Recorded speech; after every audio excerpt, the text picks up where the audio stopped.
Hello, everyone, and welcome to the Platitude Era podcast. In this episode of the podcast, we will be reviewing Godzilla 2019 King of. Synopsis for this movie is pretty basic and simple. Godzilla, a giant lizard, attacks the city and attacks other monsters. Did I get the synopsis right? Well, I mean, he attacks the other monsters out of defense. He never uses his powers for offense, only defense. What do you think of the marketing? I like to, as we go through the movie, I like to go through different elements: the marketing, the story, acting, things like that make up the movie as a whole. So we'll start with the marketing. What do you think? For me, I'm a man of simple pleasures and simple tastes. The only thing you need to get my butt into a movie theater is have it look big, dumb, and cartoony. And for my personal taste, I can say Godzilla King of the Monsters showed me exactly what I wanted, which was a bunch of big, goofy monsters fighting each other in big, dumb CG battle fights. So the marketing, we're gonna say, was very effective. It got our butts into the seats. The trailers, they combined. I saw a couple of trailers where they combined a really nice soundtrack to what you were watching, and it delivered on what you expected: monsters fighting.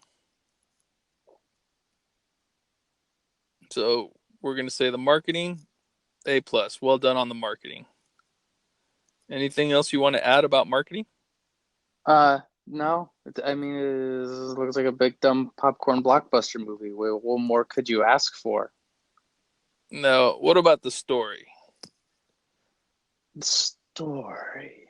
I mean, there's something very interesting. Like for when I'm watching this movie, it feels almost like a throwback to the 90s or the early 2000s or maybe the 80s or something, where it's just like there's a story here. It's not super important to the narrative of this film, if you can call it a film. This is more of a an action thrill ride from Universal Studios where the chairs don't move. Where like, I guess you can't have a 2 hour movie of just a bunch of CG monsters fighting, even though that's what you came for. So you have to have a very loosely built plot where it feels grander than it is, where human actions seem grand and dire to the existence of mankind or whatever. And I guess that's the gum that glues this whole movie together. And it's inconsequential for the most part, but like I said, it ties everything together. And for the I don't supremely care. I'm pretty sure eventually a supercut of just all the monsters punching each other will come out on YouTube, and that's all you really need to see. But there's some good performances out of this movie. Tywin and Ken Watanabe do a bang up job, so you can go for them, but don't really go for anyone else, or don't go for your don't go to see this movie to have your mind challenged or your perspective altered. Go in watching this movie expecting some dumb nonsensical plot just to have monsters punch each other and shoot lasers out of their mouths. So that's right. The story, I mean, it's what you want. It's a bunch of monsters fighting each other. It's like a wrestling match, like WrestleMania. You're getting that battle royale monsters, a bunch of monsters fighting each other, like if you're watching a battle royale. Then they had one problem with the story, one big problem that we're going to have to get into spoilers. But just what I could tell you, non spoiler wise, as far as the story is the problem: how do you get all the monsters to come together? That's the problem they had, and they came up with the most dumbest, stupidest reason on how to get all these monsters to face each other. So the story, as far as the monster part of the story, was great. It was fun watching the monsters. Just the human part did not work. Yeah, like I said, for the most part, I don't really care about these characters. I don't know if this is a spoil. Well, I guess the trailers don't necessarily show it, but just there's bad guys, and their agenda is to get to unleash the monsters on the world, and then there's good guys, and their idea is to get Godzilla and good monsters to not to stop the forces of evil from destroying the earth or whatever. If I can loosely claim what the plot is without spoiling it. Yeah, you explained it well without spoiling it. And yeah, so as far as acting, you're right. There were a few people that did a really good job. Tywin Lannister was great. Ken Watanabe, great as usual. There was quite a few actors there that did a good job, but the movie wasn't about the actors. It wasn't about the people. It was about the monsters. So all the human actors there had a supporting role, and the monsters were the main stars. So Godzilla, great acting as usual. The Godzilla did great acting. yes, Yeah, okay. The CG artists and riggers did a fantastic job of making Godzilla act. and the mocap guy, Yeah, if there's such a thing. Caesar from the Monkey movies, did a good job mocapping Godzilla. Hmm. And I really had fun watching Kyle Chandler just being himself.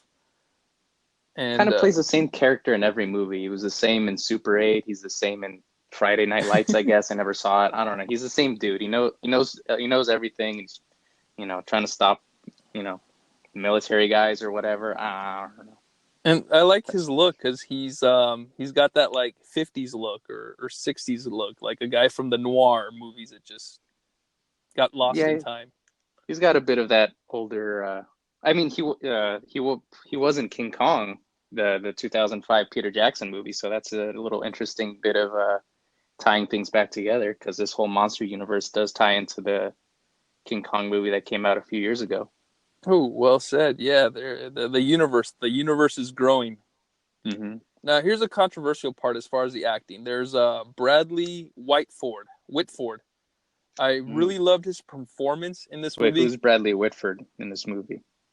He was the guy that always had the one-liners. So every time something would happen, the camera would turn to him and he'd say a one-liner or a Oh, quip. snarky scientist. Yeah. I liked him because he reminded me of me. That's like what I used to do in college. Every time something would happen, I would just say like that one remark, and people found it annoying. And just watching him in the movie, some people will find him like very funny, entertaining, and other people will just find it annoying. It's like, okay, so you just stopped the story just so he could say that one thing. Yeah, I guess they needed a bit of levity in this movie. Some like because everyone else for the most part is a little too serious.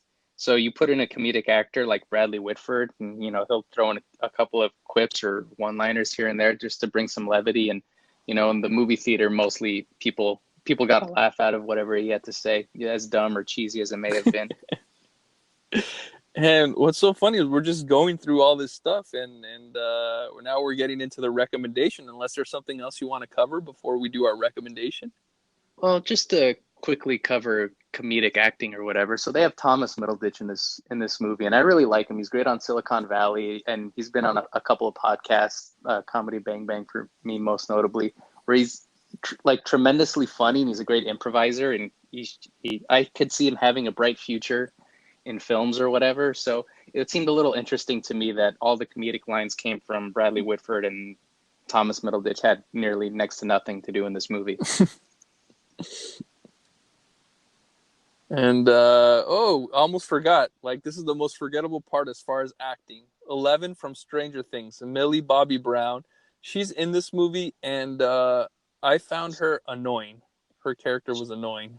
She did not need to be in this movie. Yeah, it feels like the only reason to get people like, I guess it's like, hey, because I know there's a lot of kids watching the movie, so I'm like, I guess this was to grab the younger market, like the tweens who don't necessarily have any tie to a monster movie from the late 50s. So like, how do we bring the littler kids in? So you bring this like 13-year-old girl, however old she is, who's probably popular on YouTube or Instagram or has her own whatever, or is becoming a social media influencer. So you drag her into this movie, but she didn't really do anything, and whose character is mostly inconsequential except to essentially be like a little damsel in distress, I guess.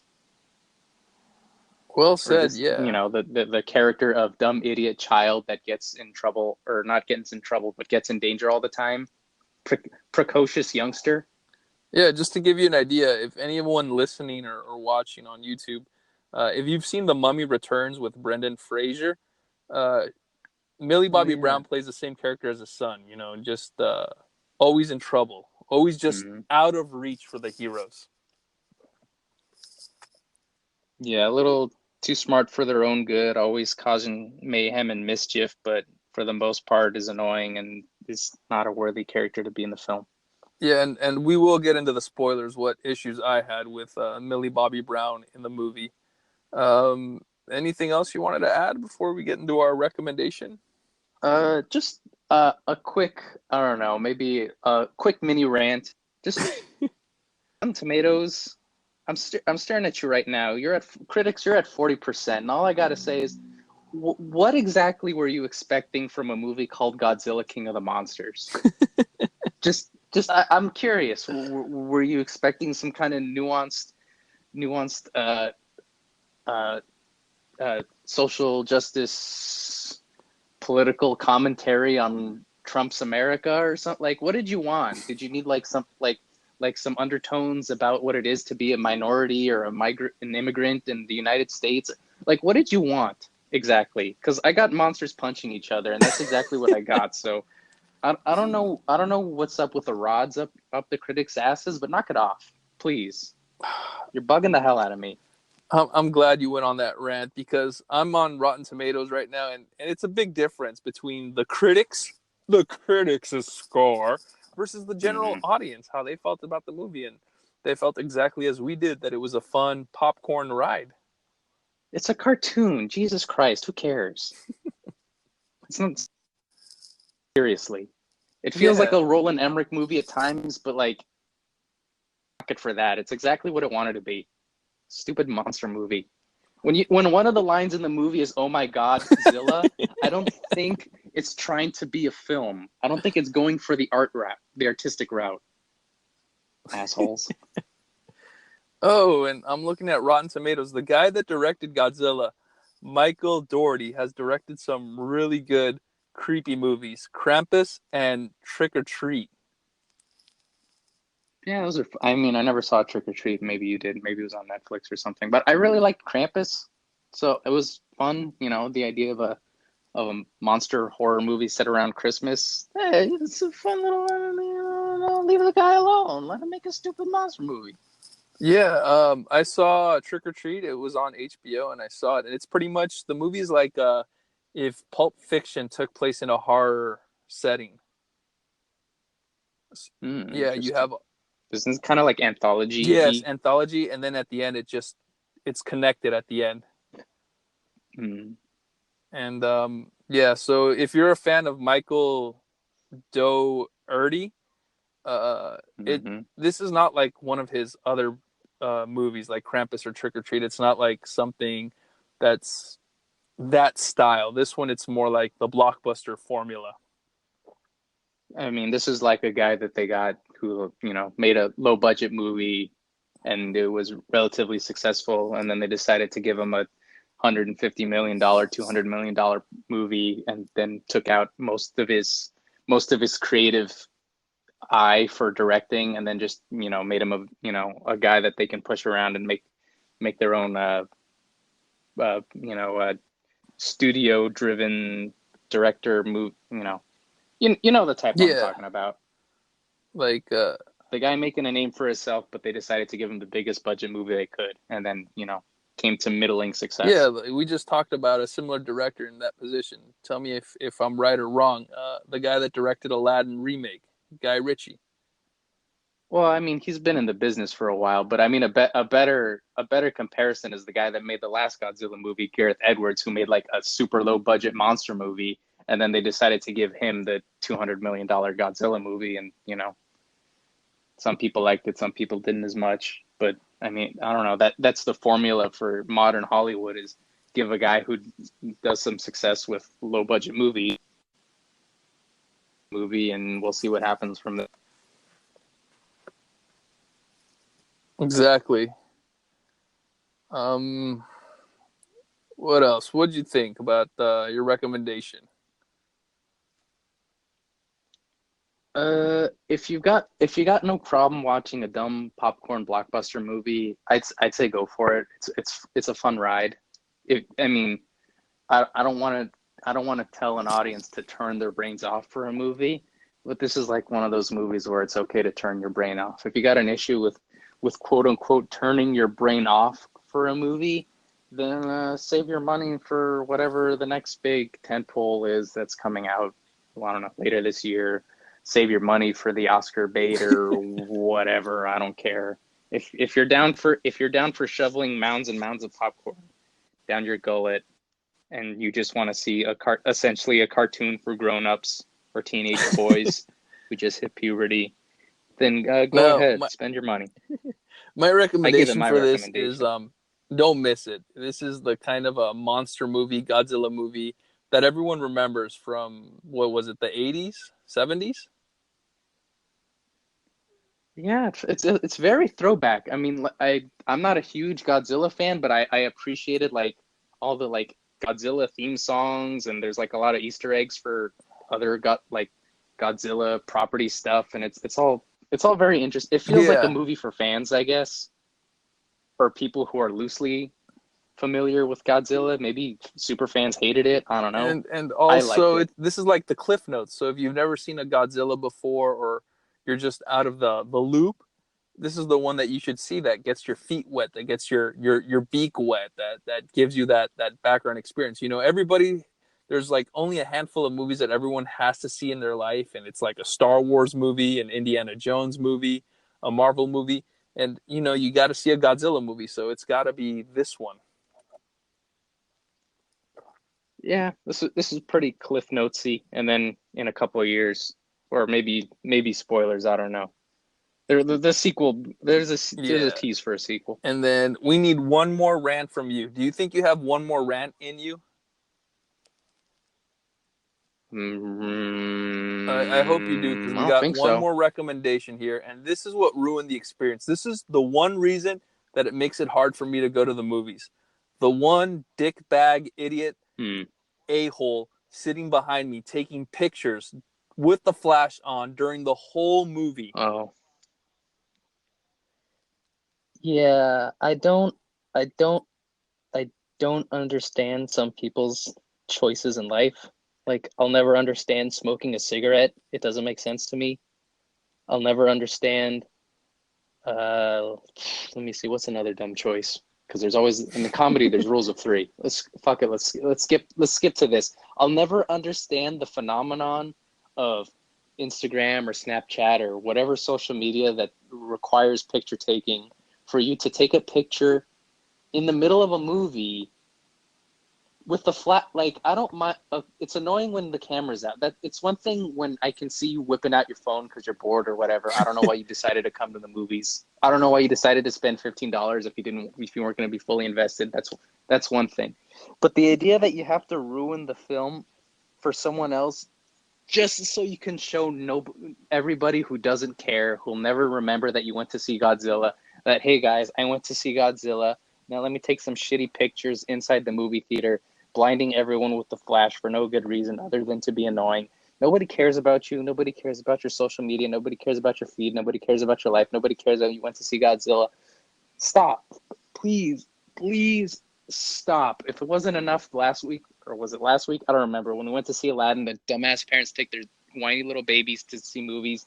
People whipping out their phones to take a picture with the flash on. Just turn the fucking flash off if you don't want me to be pissed off about it. Just at the very least, turn off the Yeah, and then flash, please. go ahead. Nobody. Yeah. Yeah, because you don't need to take No, I'm pictures done. of the movie. You take a picture from your phone of the screen. I'll take a picture of my stub, but that's not visually interesting. I need to take multiple shots throughout the entire movie of nothing happening in the movie, just so I can feel vindicated that people are missing out on my life while I sit in a movie theater for 2 hours and 15 minutes watching a mediocre movie that I spent $19 on in a reclining seat movie theater, and being bored out of my mind because I decided, hey, I'm not doing anything. People are talking. Let me whip out my phone so people can see that I'm watching a movie that I'm not terribly interested in. But I'll make it seem like I'm interested in it because I decided I needed to take a picture of Yeah. me watching And the if you're movie. taking pictures on your phone, guess what? The pictures are going to come out like shit. If you want a good picture of the movie you're watching, Google it. The studios release marketing images for your enjoyment. No, but people need to see the popcorn on the little tray table in the And the foreground so soda they that know I that I was spelled. there. Or better yet, steal. Like, look up hashtag Godzilla King of Monsters or whatever. You'll find some other jackwipe who decided to take a picture of themselves during the movie. Just copy paste their picture and post it on your social media, and people, and there you go. That's one less person that has to be disrupted by your fucking photo from me. Like, I don't have to worry about that because you decided to copy someone else's work, plagiarize someone else's shit. I don't care. Yeah, I Leave mean, me the well fuck out of it. said. Now we're going to calm down and we're getting into the spoiler section. So if you don't want to be spoiled, you know what to do. But if you do want to be spoiled, well, you've been warned. Anything you want to spoil before I get into it? Let me think. What's a spoiler? Spoiler. Well, other than, okay, so the major spoiler is, hey, I mean, if you know the trades didn't already spoil it for you, if you're into it, hey, King Kong's gonna be in the next movie. Godzilla, King Kong Oh, fight each well other. That's said. neat. So the first spoiler is should you stay till the end credits, the teaser at the end, after all the credits? Oh yeah. So there's because it's technically it's it's teasing because the second teaser not necessarily teasing. Yeah, I did what You you good told there? me. I went hashtag Godzilla King of the Monsters, and I found somebody filming the movie for their Twitter. Well, there you go. But anyways, so there's two teases, and they might not necessarily be for the same movie. They're like it's teasing Godzilla 3 and the crossover movie for their cinematic universe. Or I don't know. We'll see because nobody knows about what the next movie is going to be. So the first tease is, hey, Godzilla King Kong that fighting that'll be cool. So hey, we're setting that up. We showed a lot of King Kong, so people, dumbos who forgot that a King Kong movie came out 2 years ago. Here's some pictures of the King Kong from that movie 2 years ago, and don't worry, he'll be back. It almost had like a Marvel end credits thing where it says like Godzilla will be back in Civil War, Kaiju Civil War or whatever. So that was like the first. So if you're gunning for your first sequel, that's the first post credit scene, and then the second post credit scene is, hey, Tywin Lannister found a Ghidorah head. Hey, Mecha Ghidorah coming soon to Godzilla 3 or Godzilla v King Kong. I don't know. We'll see because this movie didn't do well enough to create multiple sequels. Maybe just the one. And so the stinger at the very end after the credits was pretty much a ripoff of Pacific Rim from Guillermo del Toro. Oh, poor Pacific And what's Rim. funny is you said that they kept mentioning and bringing up King Kong because it was like, hey, don't forget King Kong exists. He's going to be part of this universe. And I guess people didn't forget about King Mm. Kong because at the box office, Godzilla King of the Monsters, sure, number one movie in America this week, but there is a decline. It's the first Godzilla movie that came out. What was it? 2014. $93 million. Yeah. Kong Skull Island came out in 2017. $61 million, and then this one, Godzilla King of the Monsters, $49 million. So I don't know if we're still going to get that universe or not. Well, I don't know if we're getting a Godzilla 3, but I know that Godzilla versus Kong is already, I don't know if it's in pre-production or being filmed or who knows what, but I mean, go on IMDb and that stuff's already, announced or in production, whatever. So you're at least getting one more Godzilla movie. Are you getting two more, 10 more? I don't know. Will I ever see Guy I again? hope I so doubt because it. this was so much fun. I want to come back for more. Sure, not next year, maybe in 2 or 3 years, but I would love to see monsters again. Oh, spoiler, but it says Godzilla versus King Kong's coming in 2020, so you're stuck. Then now I'm excited. Now I can talk about my issue I had with 11, Millie Bobby Brown in the Godzilla movies, because we're in the spoiler here. She was the annoying tween in this movie that like had no reason to be in there. First, like her mom's supposed to be this brilliant scientist slash engineer, and she brings her daughter with her Mm, on her finds on her monster excavations. So it's like, what like tour mm. group or what scientist firm says, yeah, you can bring your kids here. Yeah, yeah, like you. Well, They can be part of the research. They can be scientists. Well, it's like, okay, you can bring your daughter with you to the Amazon, so like, she's too young to be alone by herself for months on end without her parents, I guess. But I don't, she didn't really have an, like, why would she come to the lab with you while you're discovering Mothra's hatching from its like little pupa larva state? I mean, that's stupid and doesn't make any sense, but I guess they just needed a reason for Eleven to Yes, tag and then along the for the second adventure. thing was she went to two things at the same time. One was they had this really complex machine that helps them fight monsters or communicate with the monsters, and she knew how to use it like a tween. No Mm. college degree. Yeah. Well, she saw her mom use it, and it looks like the touch bar from the new like Apple laptops, where like you just like you slide your finger across it, and then it has the different selections for all the kaiju that are there. Oh, like here's your Mothra, Godzilla, here's your Ghidorah, here's your Rodan, here's your Biolantis, here's your Destroya, here's every monster on every from every part of the world. We made our MP3 SoundCloud voice tracks for each monster on this thing, and all you need to slide it and push it, and then you need to push all the buttons like one of those DJ fake instrument things that all the DJs have. One of Yeah, those it's fake pretty much mixer almost like thingies. when you push the buttons, it makes that like electrical DJ sound. Or it's pretty much like one of those like roulette things where like you pull the string and it goes, the cow Oh, goes. your favorite toy, was it? Beep it, bop it. Yeah, Those are it's the two thing where separate you things, but twist okay. it and then you hit it. No, that's Okay. not what I'm talking about. I don't. You heard my example, and then you went to the other thing. So I don't know why you decided to go to Bop It when I'm talking about the preschool toy where you pull the string and the arrow That's points to the farm animal. I was pretty descriptive, so I have no idea why you decided to talk about Bop It. But okay, we'll talk. no, We'll do things your way. Godzilla's Pull It, Ghidorah is Bop It, and no. I'm Rodan is sorry. Twist I It. had a full on Drax. No, no, no, No, no, you're right. You're right. I'm so no. Forgive me. no, Forgive me for being so stupid. My example no, no, was no. I poor. had Your a example Drax. is fantastic. No, good. No, no, no, no. You're right.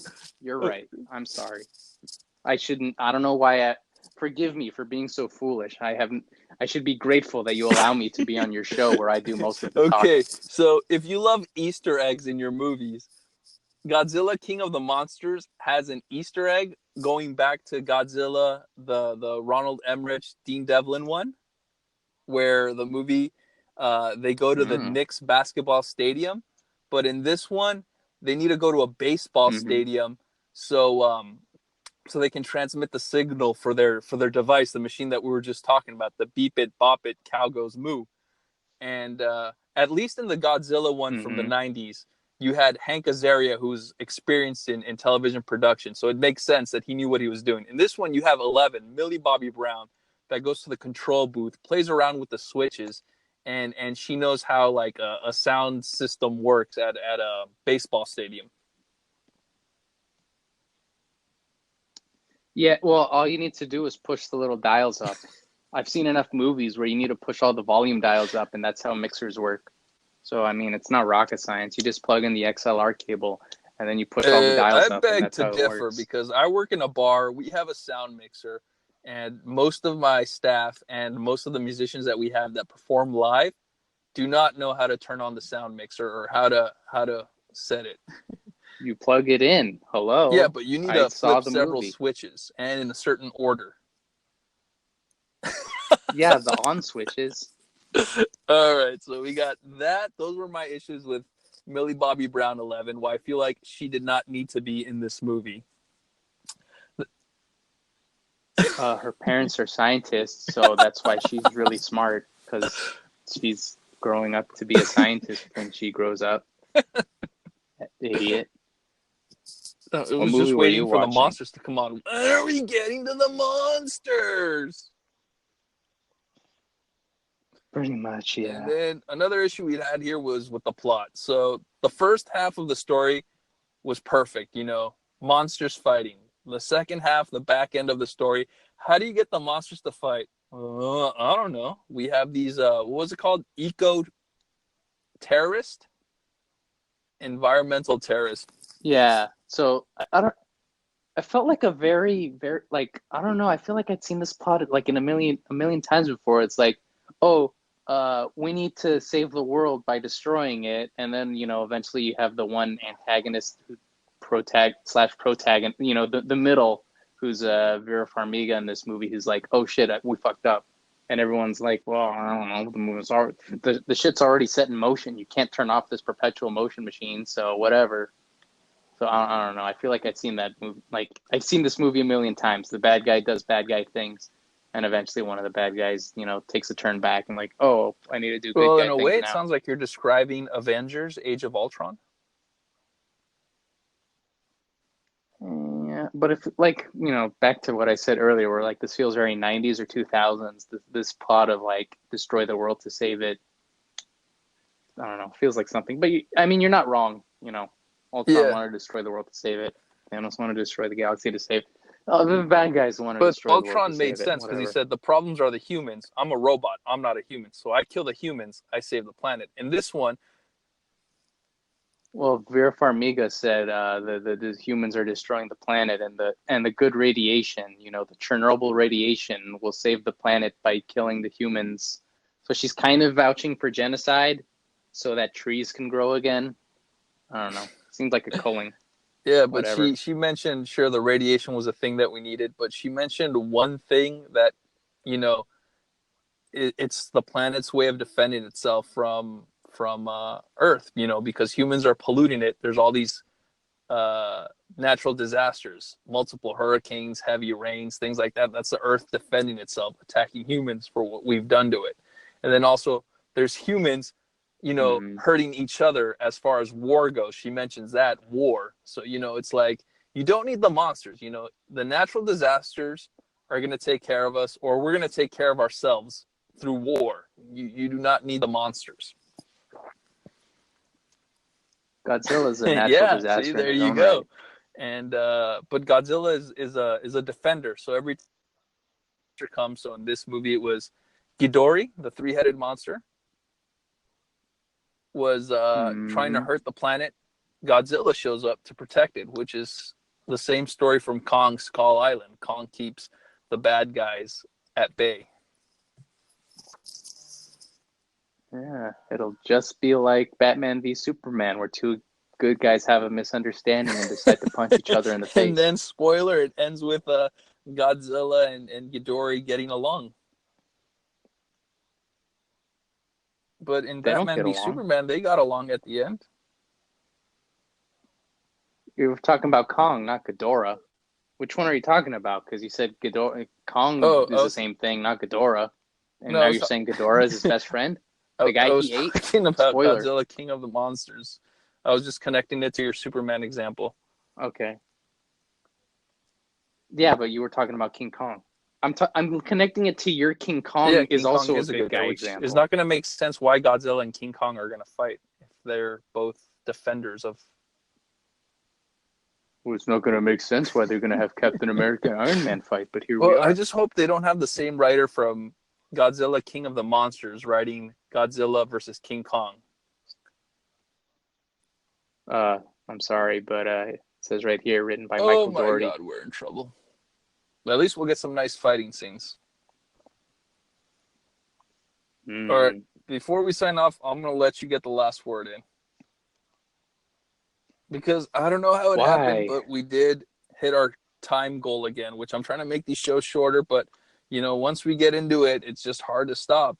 Thank you very much, everyone, for listening to our podcast on whatever podcasting app you use. Thank you for watching us on the YouTubes. If you want to follow us socially, there's a way to reach us socially. And thank you very much, everyone.